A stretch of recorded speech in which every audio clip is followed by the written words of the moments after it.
imagine you are standing on this freezing, bone-dry desert plain, right? Oh, yeah, and the wind is just absolutely howling. Exactly. Biting right through your jacket. And you are so high up, I mean, higher than the base camps of Mount Everest, that just taking a normal breath feels like you've sprinted up a flight of stairs. You're shivering, your lungs are burning. Right. And the landscape around you, it looks like the surface of the moon. It's just dusty, brown, entirely devoid of trees. And then right in front of you, a pool of water is literally boiling out of the earth. Just sending thick white steam straight up into this freezing blue sky. It's wild. It's one of the most, jarring, contradictory geographical experiences you can possibly have on this planet. Yeah, it really defies logic when you first see it. It totally does. And that unbelievable contrast is exactly what we are jumping into today. So, welcome to this deep dive. Today, we are taking an expansive, highly detailed look at the geography of Ladakh. A region that, is very often called the roof of the world. Right, or a high-altitude desert. But we are not going to just, read you a list of topographical facts today. You want to absorb and truly memorize this incredibly complex information. So we are going to build a mental map together. Which is really the best way to do it, because if you just look at a flat map of Ladakh, it's completely useless. Totally useless. Yeah, it defies easy comprehension. It's two-dimensional, but the reality of the place is defined by extreme verticality. So we are going to construct Ladakh in your mind from the ground up. We'll start with the ancient bedrock. We will raise the massive mountain walls, carve out the river valleys. And finally, populate this mental map with the flora, the fauna, and the incredibly resilient human culture that actually survives there. Right. And to build this map, we are drawing on a massive stack of source material today. We've got comprehensive geographical documents, historical profiles, topographical mapping data, and the latest administrative figures, too. Yeah. Okay, let's unpack this. We have to start at the very beginning, the literal foundation of the map. Right. And to understand that foundation, you have to look back roughly 45 million years. Which is a long time. Just a bit, yeah. The towering mountain ranges in this region, the ones that define literally everything about its climate and culture, they were not always there. They were formed over millions of years by a violent, slow-motion collision. Let's visualize that. Yeah. Because slow-motion collisions sounds a bit like an oxymoron. How do continents crash? Think of the Earth's crust as a cracked eggshell, right? Floating on a boiling mantle. Okay, I'm picturing it. These massive pieces of shell, the tectonic plates, they are constantly moving. The Indian plate drifted northward across the ocean over millions of years, and it literally slammed into the stationary landmass of the Eurasian plate. So it's like watching a car crash, but one that takes 45 million years to just crumple the hoods of the cars. Exactly. And when those two massive plates collided, the land had nowhere to go but up. The Himalayas were essentially formed from the base material of the Indian plate being violently pushed up into the sky. But to make this mental map really stick for you, we have to look at the specific rocks, right? Because we have two major mountain ranges sitting side by side in Ladakh. Yeah, the Zanskar range and the Ladakh range. And they're made of completely different stuff. Entirely different. And it's all because of the mechanics of this exact collision. This is the part that completely broke my brain when I was reading the sources. Huh. Let's talk about the Zanskar range first. Well, what's fascinating here is that the Zanskar range actually consists of layers of sediment from an ancient ocean floor. Wait, let me stop you right there. We are talking about mountains that are thousands of meters up in the sky. And you are telling me they are made of ocean floor. It's true. Before the collision, there was this massive body of water called the Tethys Ocean, separating the Indian and Eurasian landmasses. Okay. As the Indian plate pushed north, it bulldozed the bottom of that ocean. Yeah, so millions of years of marine sediment-crushed shells, sand, oceanic mud, all of it was scraped up and folded into the sky. So when you look at the jagged peaks of the Zanskar Mountains today, you are literally looking at marine sediment towering miles above sea level. Ocean floor in the sky. That is just incredible. But then right next door, you have the Ladakh Range. And the sources point out that the Ladakh Range isn't sedimentary at all. It's made of granite. Right, and granite is formed by extreme heat and magma. The Ladakh Range was born from the immense, unimaginable heat generated by the massive friction between those two colliding tectonic plates deep underground. So it just melted. Exactly. That molten rock bubbled up and cooled. So that granite is essentially the scar tissue of the continental crash. Okay, so we have ocean sediment on one side, heat-forged granite on the other. But what does that actually look like if you were standing there? Because the sources mentioned something called a suture zone. Yes, a suture zone. That's the exact geological seam where the two continental masses fuse together. In Ladakh, this suture zone runs just a little to the south of the mighty Indus Valley. So you can actually see it. Oh, absolutely. If you are a hiker or a geologist standing in that zone, you can physically see the abrupt change in the rock formations. That's wild. You'll see the dark, rugged, volcanic-tinged rocks meeting the lighter, layered sedimentary rocks. It's the physical stitch holding the two halves of the world together. Okay, so we have a deep geological foundation for our mental map. We've got the ocean sediment on the south, the granite scar tissue on the north, and a visible seam running down the middle. Now, before we build the massive walls of our map, we need to draw the borders so you, listening to this, know exactly where this foundation sits in the real world. Right, let's anchor this geographically. Ladakh is an administrative territory of India, located in the absolute northernmost region of the country. It's way up there. Yeah, it is the highest altitude plateau region in India. Much of it sits over 3,000 meters, or about 10,000 feet above sea level. Let's draw the outer boundaries for you. Okay. If you walk south from Ladakh, you hit the Indian state of Himachal Pradesh. Specifically, the Lahore and Spiti areas. Right. And if you walk to the west, you cross into the Kashmir Valley of the Indian Union Territory of Jammu and Kashmir, heading towards cities like Srinagar. And then we have the international borders, which are, incredibly complex. Sorry. To the west and northwest, Ladakh borders the Baltistan and Skardu areas.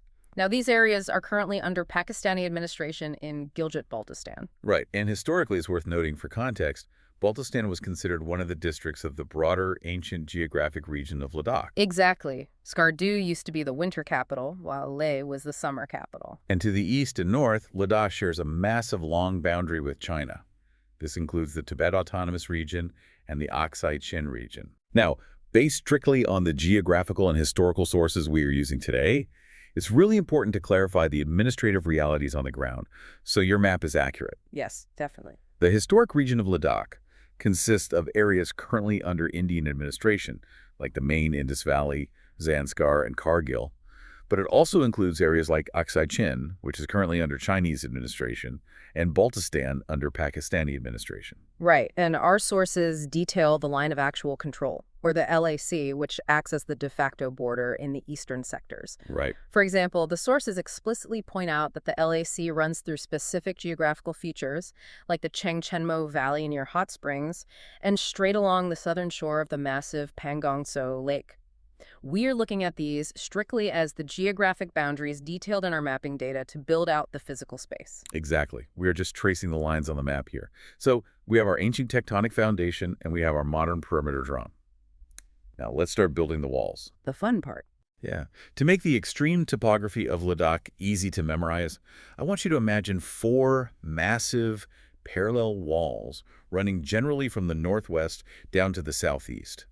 These walls are what defend and define this whole high-altitude region. So if we start from the very north of your mental map and move south, these 4 parallel barriers are the Karakoram Range, the Ladakh Range, the Zanskar Range, and finally, the Great Himalayas.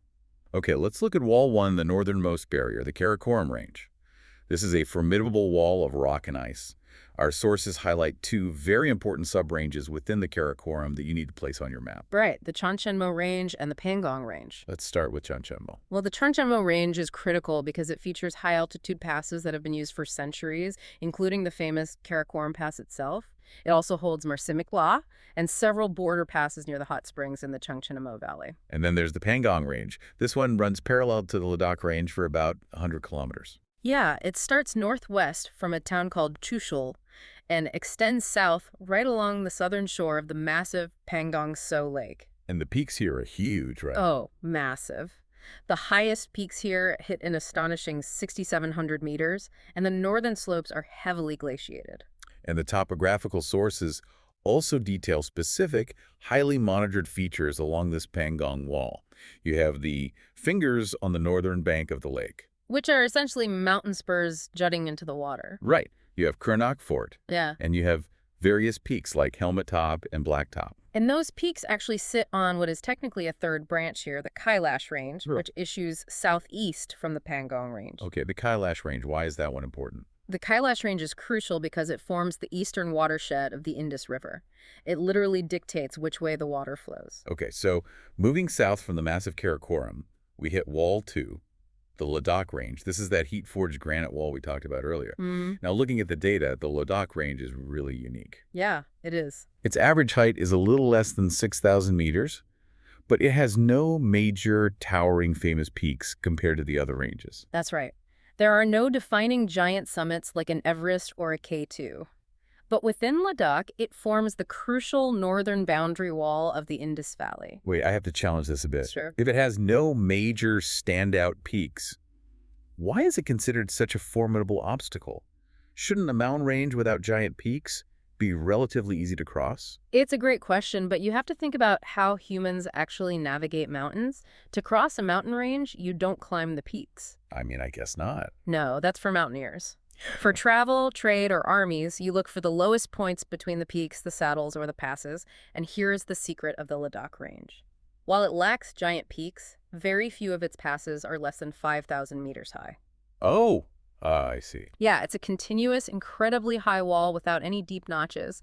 A wall doesn't need a tall tower to keep you out if the top of the wall itself is miles high everywhere. That makes perfect sense. The Indus River actually flows along the foot of the northern flank of these granite mountains when it enters at Demchok, and it has to travel a really long way before it finally finds a weakness and crosses the range through a massive gorge. That paints a perfect picture. It's just an unbroken barricade. So, moving south again, we reach Wall 3, the Zanskar Range. This is our sedimentary wall, the one formed from the ancient Tethys ocean floor. It runs parallel to the Ladakh Range. Okay. And by running parallel, it forms a massive, deep trough with the Himalayas, housing the Suru and Zanskar valleys right at its feet. And finally, Wall 4, the southernmost barrier, the Great Himalayan Range. This is the climax of the tectonic collision. It features mighty massifs like Nunkun, which has two summits piercing over 7,000 meters into the sky. And if we connect this to the bigger picture, the Great Himalayas are arguably the most important geographic feature for Ladakh's entire existence. We need to explain exactly why this specific range matters so much. Let's do it. Because by all logic, considering where Ladakh is geographically situated just north of India, it should get rain, but it doesn't. Exactly. It gets almost nothing. The enormous mass of the Himalayas creates a severe geographical phenomenon known as a rain shadow. A rain shadow. Let's break down how that works for everyone. Okay, so during the summer, the Indian monsoon brings massive, moisture-laden clouds rolling north from the ocean straight across the Indian plains. Right. Think of those monsoon clouds like a soaking wet sponge, just absolutely dripping with water. That is a perfect analogy. Now, these clouds hit the southern side of the Great Himalayas, but the Himalayan wall is simply too high. For the clouds to get over the mountains, they have to rise. And as air rises, it cools. Exactly. And cold air cannot hold as much moisture as warm air. So the sheer mass of the Himalayas acts like a giant invisible hand, physically squeezing that wet sponge. It wrings the sponge completely dry. The clouds dump massive amounts of rain and snow on the southern Indian side of the Himalayas. But by the time those weather systems actually crest the peaks and try to cross over into Ladakh... The sponge is bone dry. Right. They have been physically denied entry. Because of this single geographic reality, the height of Wall 4 Ladakh receives almost zero monsoon rain. It is entirely cut off from the moisture. And that is exactly what turns the entire region into a high-altitude, cold desert. It's not a desert because it's hot, like the Sahara. It's a desert because the Himalayan wall creates an impenetrable shield against water. That is the defining fact of Ladakh. Now, to get through these four massive walls, you need gateways. You can't just fly over them easily, and historically you certainly couldn't. The high-altitude passes of Ladakh are legendary. Oh, the elevations are truly mind-boggling. For instance, Khardung La in the Ladakh mountain range sits at 5,359 meters. That's over 17,500 feet. Wow. Yeah, it acts as the primary gateway north out of Leh and into the Nubra Valley. Then you have Chang La, sitting at roughly 5,360 meters, which provides the main access to the Pangong Lake area. And Zoji La, which is the critical historic pass crossing the Himalayas themselves, connecting the freezing cold desert of Ladakh with the lush, green, rain-fed Kashmir Valley. But the most memorable fact here, according to the latest administrative and geographical sources we have, is a pass called Umling Law. Umling Law. Yes. Situated in the Demchok sector, connecting the villages of Koyul and Hanle, Umling La is now officially recognized as the world's highest motorable pass. Wait, the world's highest? Yes. It sits at an astonishing 19,300 feet, or roughly 5,900 meters. Okay, to put 19,300 feet in perspective for you, that is almost exactly half the cruising altitude of a commercial 747 jet. It's insane. It is significantly higher than the base camps of Mount Everest. And you were telling me there is a paved road going over it. How do internal combustion engines even work with that little oxygen? Barely. Honestly, barely. Vehicles lose a massive percentage of their horsepower at that altitude because the air is so thin, and human beings face severe risks of acute mountain sickness. I can't even imagine. Building a road there is a masterclass in extreme altitude engineering by the Border Roads Organization. Just incredible. Okay, so we have our 4 towering mountain walls and our dizzying passes, but Ladakh isn't just a jagged series of peaks. Between these walls, tucked at extreme elevations, are vast, flat expanses. Let's move to the next layer of our mental map, the high, dry floors. Right. Moving eastward on our mental map, away from the deep, carved river valleys of the west, we find a series of high-altitude plateaus. These are the flat floorboards laid down between the peaks. Okay, from north to south, we can lay these down in your mind. Up in the far north, nestled north of the Karakoram range wall, you have the Dipsang Plains. Which are also known as the Karakoram Plains. Right. This area includes notable geographic points you might see in the news, like Dalet Beg Oldie and the Dipsang Bulge. And moving slightly southeast from the Dipsang Plains, you find the Soda Plains. And just south of that, north of the Konkala Pass, are the Lingzifang Plains. These plains are vast, right? Oh, incredibly vast. They are desolate stretches of high-altitude desert within the Aksai Chin area. Just stark, sweeping landscapes of gravel and rock. And then, as you move further south into the eastern part of Indian-administered Ladakh, you hit the massive Chengthang Plateau. This is a huge subsection that includes the Rupshu Plateau. It's famous for its high-altitude lakes, which we will populate soon. But what is truly remarkable about these flat plateaus is the geology hidden just beneath the freezing desert surface. Here's where it gets really interesting. This goes back to that crazy image in the beginning of the show. You're standing on a freezing, dry plateau, miles in the sky, and suddenly you stumble upon boiling water. Yes, the geothermal wonders of Ladakh. We mentioned the violent tectonic collision that created the Himalayas. Well, the Earth's crust is still incredibly active here. Despite the extreme cold on the surface, there is intense tectonic heat very close to the surface. Right. The Changthang Plateau features the Puga Valley, which is famous for its natural hot springs located just east of the Dzokar Lake. And it's not just there. Further north, near the Nubra Valley in the Siachen region, you have the Panamic Hot Springs.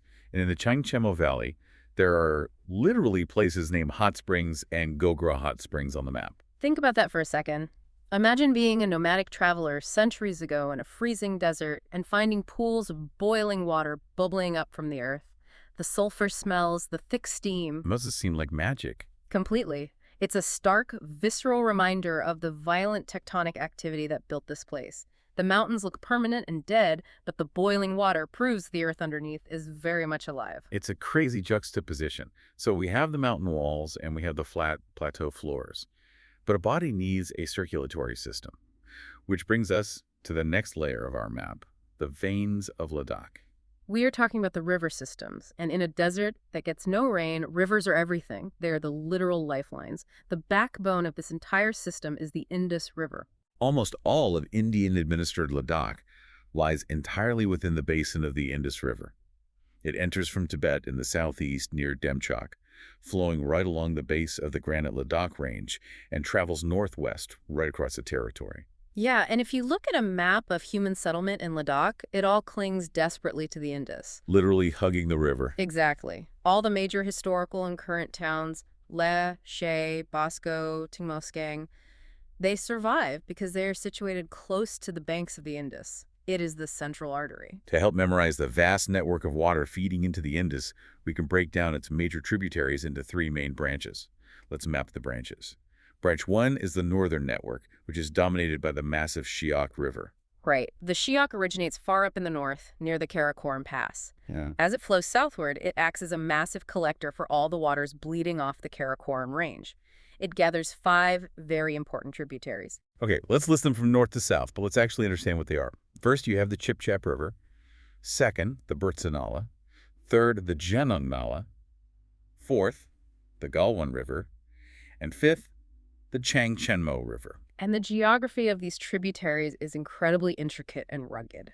Take the Burtsanala, for instance. It originates within the Depsang Bulge, flows west to a geographical bottleneck called the Y junction, then moves to a patrol base before turning south to eventually join the Shiok. Very specific. Yeah. Similarly, the Changchenmo River collects waters from the Kugrang and Shanglung rivers near those Gogor pastures and hot springs we mentioned earlier. And we definitely need to pause on the Galwan River.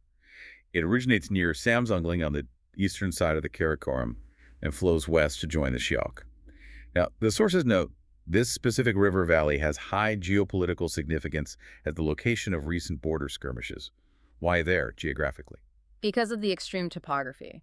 The Galwan Valley is essentially a steep, narrow, jagged gorge. It's a complete geographical bottleneck. Okay, I see. When you have two major nations patrolling a disputed border, a narrow river gorge surrounded by sheer mountain walls becomes an intense focal point because there is literally nowhere else to walk.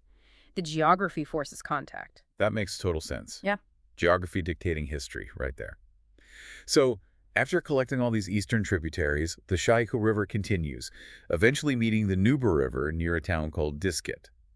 The Nuber itself runs down from the massive freezing expanse of the Siachen Glacier area. Right. Finally, the massive combined flow of the Schiach falls into the Indus River much further west in the Chorbat Valley. That is the massive northern circulatory system. Now for branch 2, the southern network, which is dominated by the Zanskar River. The Zanskar River gathers water from the southern part of our mental map. It has 3 main tributaries of its own. The Marka flowing from the east, the Stad, also known as the Doda, flowing from the west, and the Lunak flowing from the south. Now, here is a specific detail about the Zanskar Valley that really highlights the brutality of the geography. The valley is virtually treeless. It is just a gorge of rock. Extremely. And it suffers from such heavy, intense winter snowfall from the Himalayas that the primary pass connecting it to the outside world, the Pensili, is completely blocked from mid-October all the way to June. Wait, from October to June? Yep. That is 8 months out of the year. It is entirely cut off by road for most of the year. You cannot drive in or out, period. That's terrifying. Because of this, the local people developed an extraordinary, almost unbelievable method of travel. During the deepest, darkest part of winter, when temperatures plummet to minus 30 degrees Celsius, the Zanskar River itself freezes solid. And that frozen river becomes the only viable route out of the valley. Oh, wow. This is the famous Chater Trek. Yes. And I have to be honest, reading about this just stressed me out. You're telling me people walk on a frozen river for days? What happens if the ice breaks? How do they even know it's safe? The water underneath is rushing and freezing. Oh, it is incredibly dangerous. Yeah. But the local Zanskari people have generations of indigenous knowledge. They know how to read the ice. Right, the ice. Yeah, they listen to the sounds it makes. They look at the color, blue ice, white ice, slush. They know exactly where the river flows fast and the ice is thin, and where it pools and the ice is thick. That is wild. They walk for days through deep, sunless mountain gorges because the mountain passes thousands of feet above them are buried in impassable snow. It's a perfect, extreme example of how the geography absolutely dictates the terms of human survival. It's just mind-blowing adaptation. Finally, we have branch 3, the Western Network, defined by the Suru River. The Suru originates near the Pensila Pass, flowing north and east past the town of Kargil. Along the way, it collects waters from the Drav and Shingo rivers before eventually meeting the Indus River at Meryl in Baltistan. Okay, this raises a massive question, and it brings us back to the ultimate paradox of water in Ladakh. We established that the Himalayas block the monsoon like a wrung-out sponge, making Ladakh a high-altitude desert. Right. So if there's zero rain, Yeah. where does all this raging river water come from? From the snow. Just the snow, Oh, really? just the snow and the ice. Because there is no rain, the only source of life-giving water in this entire territory is the winter snowfall and the ancient massive glaciers high up on the Karakoram, Ladakh, and Zanskar mountains. In the short, intense heat of the summers, this ice melts and bleeds down into the valleys. So it's literally an ice melt economy. Completely. Furthermore, because of the extreme altitude and the sheer lack of vegetation to hold moisture, the air is highly rarefied. It's thin. It holds almost zero ambient moisture. So you have a landscape that looks like the moon-dry, brown, stark rock of Wak, but slicing right through it are these raging, freezing, massive rivers born entirely of melted snow. Exactly. The rivers are literal, physical lifelines in a lunar landscape. Yeah. Without the winter snow on those high peaks, the valleys would be completely uninhabitable. There would be nothing. Speaking of inhabitants, let's move to the next layer of our map. Life at the extremes. We've built the mountains, laid the plateaus, and carved the rivers. Now let's populate our mental map. Let's start with the human element. We've established how brutal this place is. How many people actually live in this vast, extreme geography? According to the 2011 census data from our sources, the population of Ladakh was approximately 274,000. To give that number some real context, the population density is a mere 4.6 persons per square kilometer. 4.6 people. Think about your average city block, which might have hundreds or thousands of people. Here you have 4.6 people for an entire square kilometer. It's staggering. It is one of the most sparsely populated regions in all of India. You have massive expanses of territory with absolutely no human presence whatsoever, just rock and wind. Yet, despite the extreme remoteness, the isolation, and the harsh conditions, the literacy rate is a remarkably robust 77.2%. That's really high. Yeah, the people who live here aren't just surviving. They are highly adapted, educated, and resilient. And they share this harsh landscape with some equally resilient wildlife. Let's look at the state symbols of Ladakh. They really tell the ecological story of how life adapts here. The state animal of Ladakh is the snow leopard, The apex predator of the high mountains. Now, how does a large cat survive at 5,000 meters where there's barely any oxygen and it's minus 20 degrees? Right. How do they not just freeze to death? It's all physical adaptation. They have incredibly large nasal cavities that allow them to warm the freezing air before it even hits their lungs. Oh, wow. Yeah.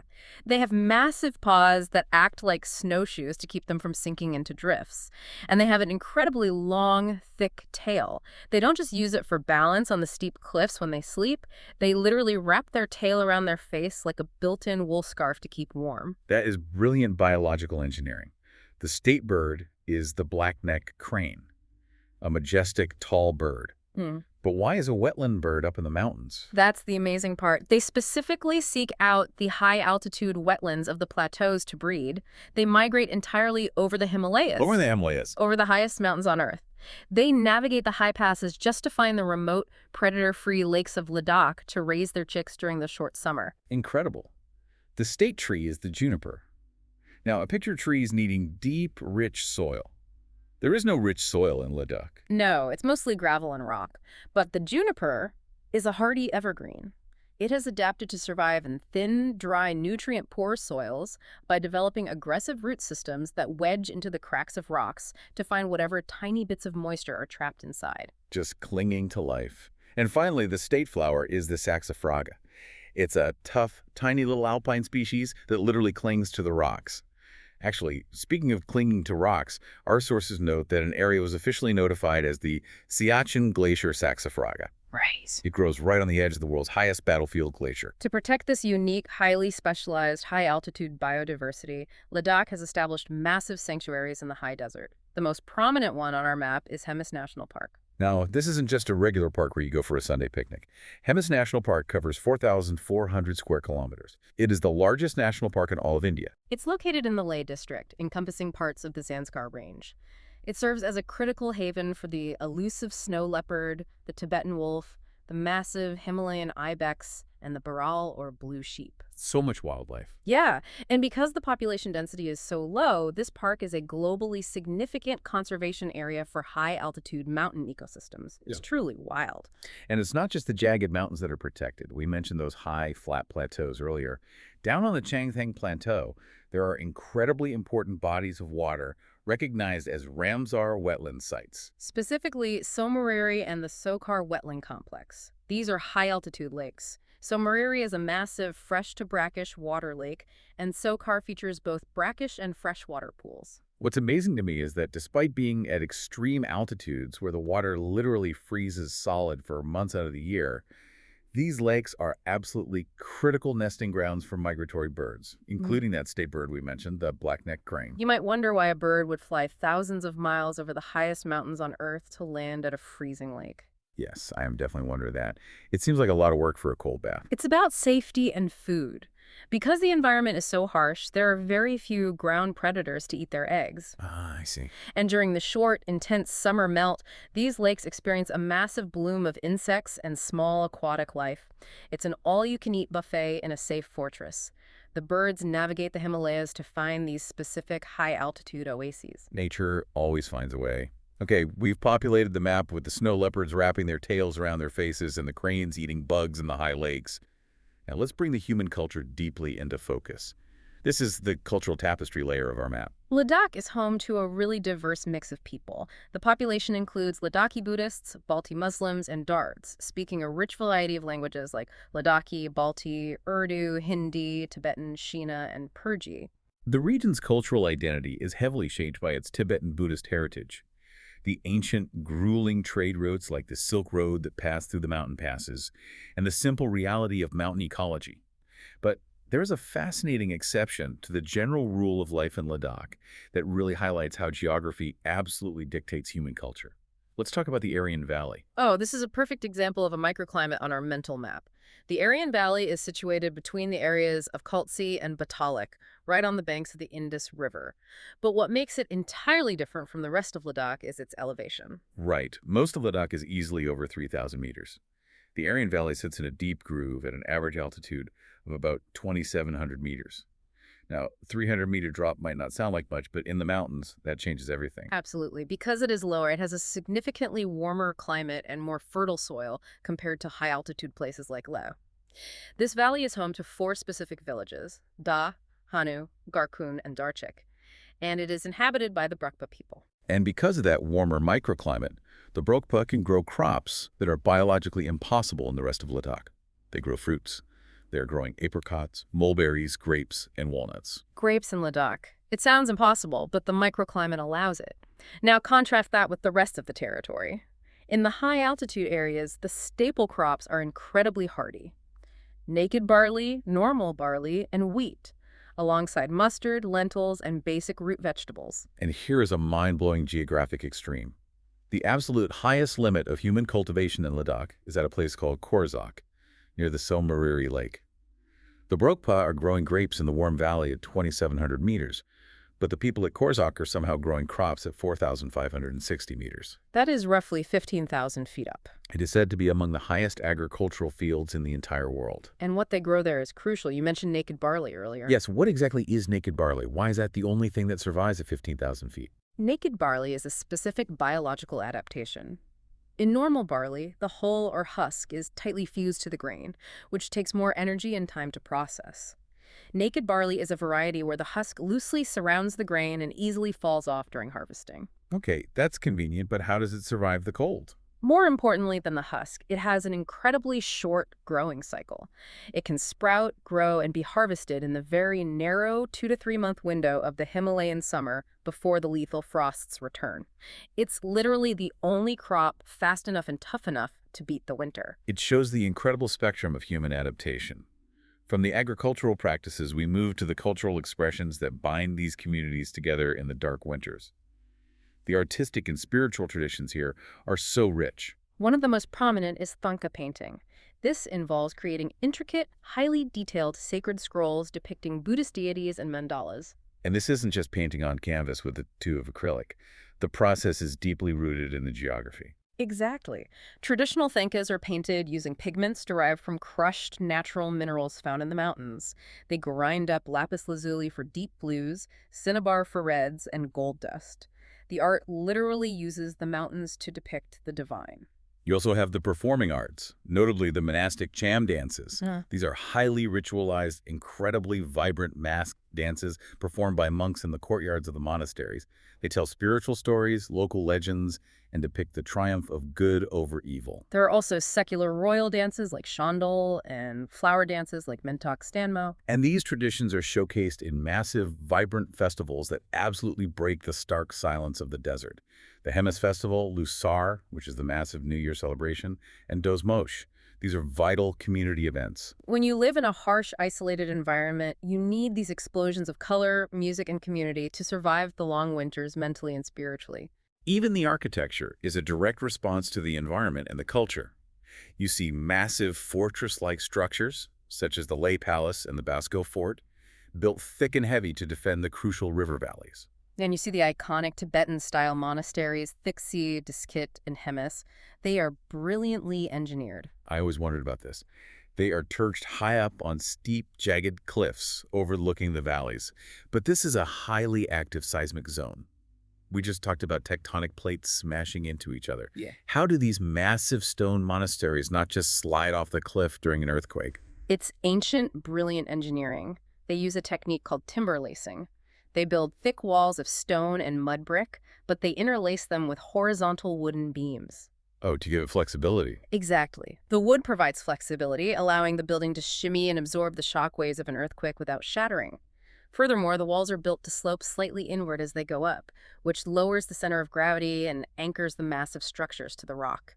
They serve as spiritual watchtowers, built to withstand the trembling earth. We have built the physical geography, mapped the ecology, and explored the ancient culture.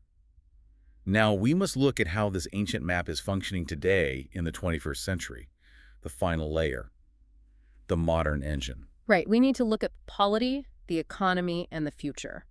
Let's start with the administrative reality. How is this extreme map governed right now? Since October 31st, 2019, following the Jammu and Kashmir Reorganization Act, Ladakh has operated under a brand new political structure. It was carved out as a separate union territory. But importantly, it is a union territory without its own legislative assembly. Let's clarify that for the listener. What does that mean practically for the people living there? It means there are no local state-level elections for a chief minister or a local parliament.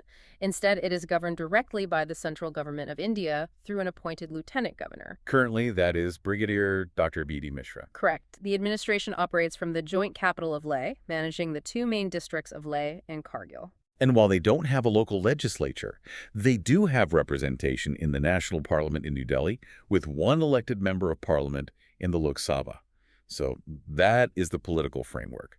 But what actually drives the economy of this remote high-altitude desert today? Well, historically, for centuries, the economy was based entirely on subsistence agriculture, growing that naked barley and pastoralism, like the Chengpa nomads herding yaks and the famous Pashmina goats for their incredibly soft wool, and trade along the mountain routes. But today, the economic profile of Ladakh has shifted massively. Our sources break down the current economic drivers, and it's surprisingly modern. A massive portion of the economy is now driven by services, roughly 55%. And the biggest chunk of that is tourism. You have adventure tourism, with people coming from all over the world to trek the frozen Cheddar or raft the freezing rivers. You have spiritual tourism, visiting the ancient monasteries. And you have nature tourism, drawing people to the high-altitude lakes like Pangong and the sweeping dunes of the Nubra Valley. But it's not just tourism. The public sector is huge. There is significant employment related to the heavy defense presence in the region due to the borders, the Border Roads Organization, which is constantly building and clearing infrastructure, and other central government services. Agriculture and pastoralism still make up about 20%, and local industries like handicrafts and energy make up the rest. Now, this raises a massive critical question. When you have a huge influx of tourists and rapid modern development in an environment as incredibly fragile as a high-altitude desert, how do you manage it without destroying the very ecology that makes it special? That is the ultimate tightrope walk. How does Ladakh modernize, build hotels, and host thousands of cars without ruining the pristine map we just built? The administration's answer to this is outlined in long-term, highly ambitious goals like Ladakh Vision 2050. They are pushing aggressively for sustainable development. And they are backing that up with some truly ambitious targets. For example, they have launched the mission Organic Development. Their stated goal is to transition Ladakh entirely, 100%, to organic farming. 100%. Yes. They are doing soil testing, providing certification, and training farmers to move away from chemical fertilizers. And here's why that is so critical. Remember the veins of Ladakh, the river system. Right. Ladakh is a closed loop. The only water comes from the snow melting into the rivers. If you start pumping chemical fertilizers and pesticides into the soil at the top of the valleys, all of that toxic runoff goes straight into the Indus River. Yeah. And because the river is the only source of water for everyone living downstream, you would literally be poisoning the only lifeline in the desert. Organic farming isn't a trendy buzzword here. It is a matter of absolute survival for the water table. Wow. When you put it that way, it makes perfect sense. Even more ambitious than the organic mission is their energy policy. Ladakh has set a massive target to become India's first carbon-neutral territory. How do you do that in a place that requires so much energy just to survive the brutal winter heating demands? You harness the elements. Ladakh has incredibly high solar radiation. Because the atmosphere is so thin at 15,000 feet, and because the rain shadow means there are almost never any clouds, the sun is blindingly powerful. Right. No clouds to block the sun. The government has rolled out a renewable energy policy aiming to generate 10 gigawatts of solar energy. They are building massive, large-scale solar parks in places like Hanlin and Zanskar. They are experimenting with green hydrogen pilots. They are essentially turning the harsh, blinding sun of the high desert into the modern engine of their future. At the same time, massive engineering projects are fundamentally altering the geographical isolation of the region. The most notable of these is the Zuhila Tunnel project. Right. Let's go back to the walls. Remember we talked about the Zojila Pass Crossing Wall for the Great Himalayas, the one that gets completely buried in snow, cutting Ladakh off from the Kashmir Valley. Yes. Driving that pass in the winter is impossible, and in the summer, it's terrifying, narrow dirt roads cut into sheer cliffs. So instead of going over the wall, the Zohila Tunnel is being bored straight through the solid rock of the Himalayan mountain. Massive tunnel boring machines grinding through miles of granite and sediment. Exactly. Once completed, it will be one of the longest bidirectional tunnels in Asia. It will provide strategic, all-weather connectivity to Srinagar. It will finally, after millennia, break the winter blockade that has historically cut Ladakh off from the rest of India for half the year. So what does this all mean? If we look at the whole picture, Ladakh is right in the middle of a profound high-speed transformation. It is shifting from being a remote, highly inaccessible frontier where people walk on frozen rivers to a modern, eco-conscious hub. It's building massive solar parks and boring high-tech tunnels through the Himalayas, while at the exact same time fiercely trying to guard its ancient, fragile geography and culture through organic missions and snow leopard conservation. It is a region trying to walk boldly into the future without erasing its ancient past. Okay, we have covered a massive amount of ground today. We've built an entire world. Let's do a quick final flyover of the mental map we just built in your mind. Visualize it. You have the tectonic foundation layers of ancient ocean floor sediment violently folded against heat-forged granite over 45 million years, with the visible suture zone running down the middle. You have the four massive mountain walls running northwest to southeast, the glaciated Karakoram with its high passes, the towering peakless barrier of the Ladakh Range, the Zanskar Range, and the Great Himalayas physically blocking the wet sponge of the monsoon rain. Between those massive walls, you have the high, dry floors, vast, dusty plateaus like the Changthang, hiding bubbling, steaming geothermal hot springs just beneath the freezing desert permafrost. You have the lifelines, the veins of Ladakh, the mighty Indus River running through the center, fed by the sprawling northern network of the Shaikh and the Galwan Gorge, the freezing southern network of the Zanskar and its Cheddar Trek, and the western flow of the Suru. You have the resilient life. The snow leopards wrapping their tails for warmth in Hemis National Park, the black-necked cranes migrating over mountains to nest at Somoriri. The Ladakhi, Balti, and Brakpa people adapting to incredible extremes, growing naked barley at 15,000 feet and dancing in vibrant, colorful festivals to break the winter silence. And finally, you have the modern engine, a newly formed union territory without a legislature, pushing aggressively to become carbon neutral, building massive tunnels straight through the mountains, and balancing rapid tourism modernization with deep, closed-loop ecological fragility. That is the complete, multi-layered map of Ladakh. But as we close this deep dive, I want to leave you with a final lingering thought based on everything we've read in these sources. Something to ponder that really tests the ultimate stability of this entire mental map we've drawn. I'm ready. What's the thought? We established a critical, undeniable fact early on. Ladakh is a desert.